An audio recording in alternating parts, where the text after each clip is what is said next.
Gita help here?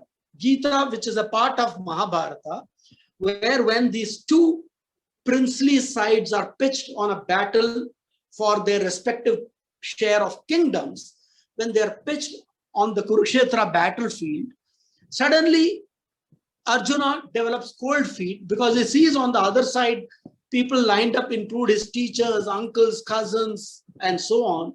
And he wonders, is anything worth killing such close ones? So he says, no, I will not fight the war, and he puts the astras down. And Krishna, as his charioteer, gives him a bit of his mind, which is what is captured in Gita, Bhagavad Gita. To me, the crux of Bhagavad Gita is a beautiful, scripture is right, but the basic takeaway is about Dharma. What it really essentially talks about in all its aspects is about Dharma. The one big couplet that we can take away is what we all know. Karmanye vadhikarastu ma phaleshu kadachana.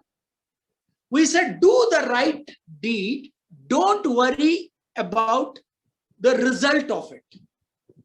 Now, I always used to wonder once upon a time that, look, what kind of nonsense is this? How can you not be result-oriented? The current management literature repeatedly tells us that any decision that you make has to be result-oriented. Even the argument that we had in the prisoner's dilemma was result-oriented. If Raghu is going to croak on me, what is the best thing I should do? If Raghu is not going to croak on me, what is the best thing I could do? But when we were asking such result-oriented questions, it turns out that the answer that we were coming out was suboptimal. But here we are told, Karmanye vadhikarastu ma phaleshu kadachana, that do the right deed, don't worry about the results. Results will take care. Results will take care. You do what you believe is the right dharma. Yes, if the choice was between black and white, you wouldn't need any great wisdom to choose what is black and what is white. Often the problem comes where the choice is between gray and gray, between one dharma and another dharma. In situations of those kinds, you look at what is a larger dharma. And if you go by the larger dharma, and that is your right conduct, and if you do the right conduct, that is carry out your dharma, the results will take care. Now apply this to prisoner's dilemma situation. If both Sudhakar and Raghu were following the dharma of friendship, let us say, and we say that, look, let us, of course, in this sense, we are talking more in terms of, two guys who have committed some minor crime together, but we don't have to look at it in terms of a crime. We were giving an example of India, Pakistan also.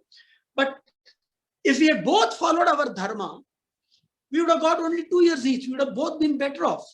If both India and Pakistan had followed their dharma, that going nuclear is not a good thing for the world. Not leaving big carbon footprints is better for the world. If everybody believes in it and follows their dharma, the world will be a greener place. The world will have less nuclear arsenal. There will be fewer people acting with lack of trust with each other.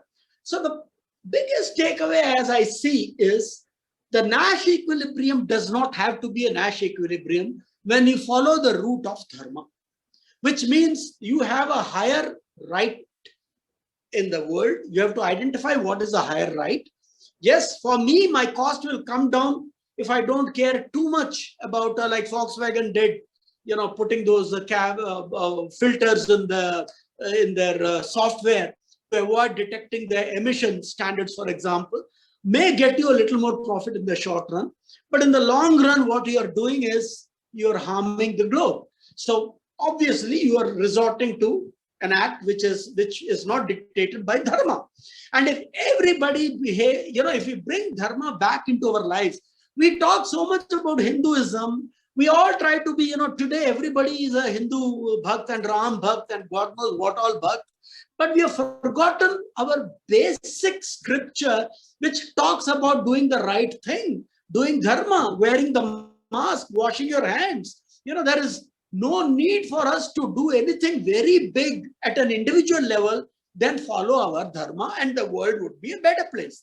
So to me, this one lesson, if our younger generation takes away, yes, my generation might have screwed up a lot of things and leaving a lot of cleaning up to do for the next generation, I confess. But there's nothing, again, as an individual I can do about it, except, plead guilty to the generation coming next. But I think it's time to get dharma back in our discourse. It is time to behave with a sense of right and wrong. In fact, there have been WhatsApp forwards going around where 5-year-old children are making those sticks for taking the swab, with a stick and some cotton at the end, and then being put into an envelope and being sealed, is being done in the dirtiest conditions by 5-year-old children. In Karnataka, we have the situation where the COVID beds have been auctioned. There have been bidding for them by politicians and their underlings. So the point is, we have reached a sense of corruption level, both physical, spiritual, ethical, moral, in any which way, that unless we resort to dharma, none of these issues can ever really be solved. So I think my